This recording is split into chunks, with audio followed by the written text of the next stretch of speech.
Hello everyone, welcome to Power Electronic Lecture Series. Today we will discuss about single pulse width modulation. जैसा कि previous lecture में हम लोग introduction to PWM that means के pulse width modulation के बारे में हम लोग स्टडी किए थे डेप्थ में। तो अभी हम लोग इस लेक्चर में हम लोग स्टडी करने वाले हैं single pulse width modulation technique. Okay, तो हम लोग आइए हम लोग इसके बारे में जानते हैं। तो सबसे पहले मैं देखूँ यहाँ पे सिंगल पल्स विथ मॉड्यूलेशन, जैसा कि इंट्रोडक्शन में मैंने बताया था कि आपका हाफ ऑफ द साइकिल्स में क्या होना चाहिए, हाफ ऑफ द साइकिल्स में जो होना चाहिए सिंगल पल्स सिर्फ मुझे मिलना चाहिए और हाफ ऑफ द साइकिल्स में सिर्फ सिंगल पल्स मिलना चाहिए। दैट मीन्स कि यहाँ पे 0 to पाई टू 1 पल्स और पाई टू 2 पाई 1 पल्स। ठीक है, इस तरीके से मेरा ये सिंगल पल्स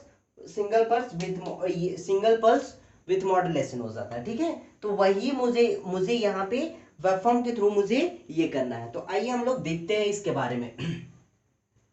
तो in single pulse with modulation the gating signals are generated by comparing rectangular reference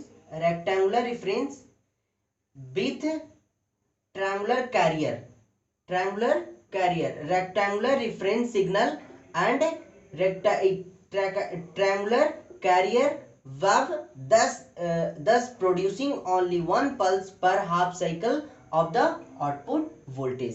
तो यहाँ पे बोला है rectangular reference signal, that means कि जो हम लोग जब इंट्रोडक्शन बता रहे थे, जो हम लोग कंट्रोल ले रहे थे, वहीं पे यहाँ पे रेक्टेंगुलर रिफरेंस सिग्नल लिया। तो ये है रेक्टेंगुलर रिफरेंस सिग्नल। और यहाँ पे बोला है triangular carrier wave, that means कि ये कैरियर सिग्नल इसको बोला है, ट्रायंगुलर कैरियर को कैरियर सिग्नल बोला है और इसको रिफरेंस सिग्नल बोला है। ठीक है, इस तरीके से हम लोग इसको कंपेयरिंग करके जो मेरा आउटपुट आएगा वही मेरा क्या होगा, सिंगल पल्स विथ मॉड्यूलेशन। और हाफ ऑफ द, यहाँ पे एक बात का ध्यान रखना है कि हाफ ऑफ द साइकिल्स में सिर्फ एक ही पल्स प्रोड्यूस होना चाहिए। ठीक है, तो ये बात है। तो आइए हम लोग वेवफॉर्म के थ्रू में देखते हैं, फिर हम लोग एडवांटेज और डिसएडवांटेज और इसका एप्लीकेशंस देखेंगे। ठीक है, तो यहाँ पे देखिए सबसे पहले यहाँ पे ये है कैरियर सिग्नल और ये है रिफरेंस सिग्नल। तो इस कंडीशन में क्या होता है, सिंगल पल्स विथ मॉड्यूलेशन में क्या होगा कि आपका जब A R greater than A C होगा, A R greater than that means की A R that means reference signal और ए सी दैट मीन्स की peak value of carrier signal. ठीक है, और ए आर दैट मीन्स की amplitude of reference signal. ठीक है, तो जब यहाँ पे कैरियर सिग्नल रिफरेंस सिग्नल क्या होगा, रिफरेंस सिग्नल ग्रेटर देन किससे, ये कैरियर सिग्नल से होगा, तब मुझे वहां पे 1 मिलेगा। तो इस केस में देखिए कैरियर सिग्नल ज्यादा है और रिफरेंस सिग्नल कम है, तो इस केस में 0 मिलेगा। क्या मिलेगा, 0, यहाँ पे कोई भी वैल्यू नहीं मिलेगा। इस केस में देखिए यहाँ पे ए आर का वैल्यू ज्यादा है किसके कंपैरिजन में, कैरियर के सिग्नल में, तो यहाँ पे मेरे को ये 1 मिल गया। ठीक है, यहाँ पे 1 मिल गया। ठीक है, और इसके जो बीच का यहाँ पे जो 1 पल्स का विड्थ को हम लोग डेल्टा से इंडिकेट करेंगे। क्या करेंगे, डेल्टा से इंडिकेट करेंगे। यहाँ पे ये पाई बाई, क्योंकि यहाँ से यहाँ तक 0 से पाई है, तो ये बीच में है, जैसे ये बीच ये एकदम मिडिल है, तो ये पाई बाई 2 होगा, क्योंकि पाई मतलब 180 और उसका हाफ कर दे तो पाई बाई 2 दैट मीन्स की 90। तो ये जो पॉइंट हो गया पाई बाई 2 हो गया। ठीक है, ये जो पॉइंट हो गया पाई बाई 2 हो गया, इस तरीके से। ओके, अब यहाँ पे हम लोग क्या किए, गेट सिग्नल प्रोवाइड किए। ठीक है ना, गेट सिग्नल प्रोवाइड किए, तो यहाँ ट्रांजिस्टर Q1 के अक्रॉस। ठीक है, और सेम टू सेम यहाँ पे सेम टू सेम इसमें भी वही होगा, तो यहाँ भी वही कर लेते हैं,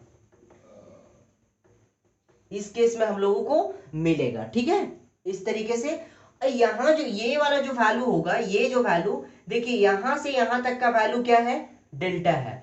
तो अगर इसके बीच में ये कर दिया जाए तो ये पार्ट डेल्टा बाई 2 और ये पार्ट डेल्टा बाई 2 हो जाएगा।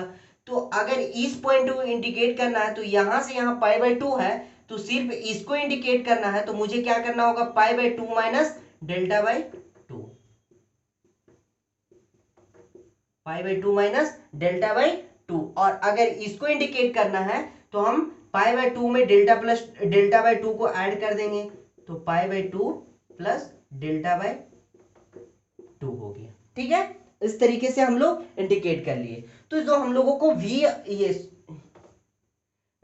को V आउटपुट मिलेगा वो क्या मिलेगा? ठीक है, जो हम लोगों को V आउटपुट मिलेगा वो क्या मिल रहा है? तो इसके अक्रॉस में हम लोगों को इस तरीके से ये वाला जो पाई हो गया, ये हो गया pi by 2 plus delta by 2, ये हो गया पाई बाई 2, और ये हो गया pi by 2 minus delta by 2। ठीक है, उसी तरीके से सेम टू सेम इधर भी नेगेटिव के लिए। ठीक है, ये हो गया माइनस Vs, और ये हो गया प्लस Vs, और ये हो गया माइनस Vs। ठीक है, इसमें इसका भी क्या हो जाएगा, यहाँ पे जो ये पॉइंट हो जाएगा ये हो जाएगा 3 पाई बाई 2 हो जाएगा। क्या हो जाएगा? 3 पाई बाई 2 हो जाएगा। इस तरीके से हम लोग इसको भी ये कर लेंगे। आई बात समझ में? तो यहाँ पे भी यहाँ हम लोग इस तरीके से V आउटपुट मुझे मिल जाता है, इस तरीके से V आउटपुट सिंपली मिल जाता है, इसमें कोई भी ये नहीं है। ठीक है, जहां पे बस एक ही बात का ध्यान रखना है कि AR ग्रेटर देन क्या होना चाहिए? AC होना चाहिए। तो आपको यानी रिफरेंस सिग्नल किससे बड़ा होना चाहिए? कैरियर सिग्नल से, तो 1 मिलेगा सिंगल पल्स विथ मॉड्यूलेशन में। ठीक है, तो इस तरीके से आपका सिंगल पल्स, यानी यहाँ पे हम लोगों को क्या देखने को मिल रहा है कि ये ट्रांजिस्टर इतना टाइम के लिए ऑन हुआ है। अगर हम इसे चाहे तो बढ़ा भी सकते हैं, अगर हम इसको ऊपर और कर दे तो ये बढ़ भी सकता है कि नहीं? तो ये इस तरीके से हम लोगों को ये मिल जाएगा, मतलब ऑन ऑफ के टाइम पीरियड हम लोग ये कर लेंगे। ओके, आई बात समझ में? तो हम लोग यहाँ पे देखते हैं इसका एडवांटेज क्या है। इसका एडवांटेज देखिए, less effect of noise, less effect of synchronization between the transmitter and receiver is not essential। यहाँ पे synchronization करने की जरूरत नहीं है ट्रांसमीटर और रिसीवर के बीच में। Single pulse with modulation inverters are relatively cheap, यानी सस्ता होता है। क्या होता है? सस्ता होता है। डिसएडवांटेज क्या है? Average power transmitted can be as low as 50% of maximum power. इसका जो ये पावर ट्रांसमिट करने का मैक्सिमम कैपेसिटी कितना है?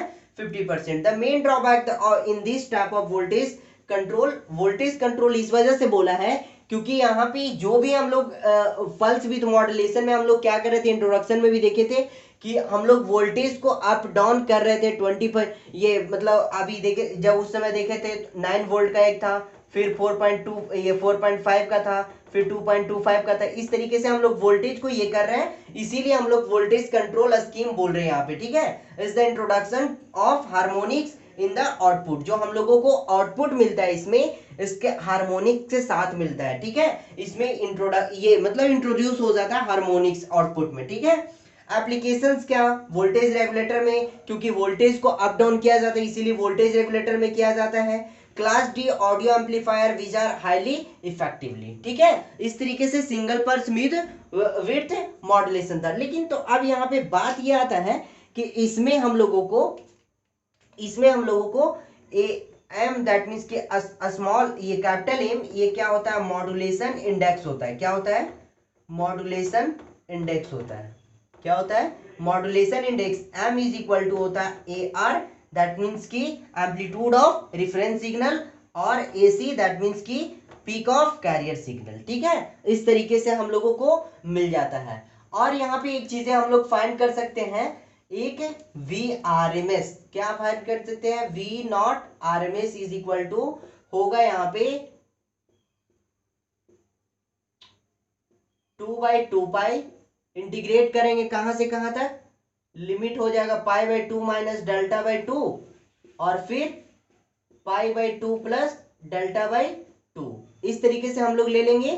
किसको इंडिकेट कर रहे हैं? VS square D omega T के रेस्पेक्ट में। ठीक है, तो यहाँ जो फाइनली जो मुझे मिलेगा इसको सॉल्व करके मिलेगा मुझे, वो मिलेगा VS root under delta by pi.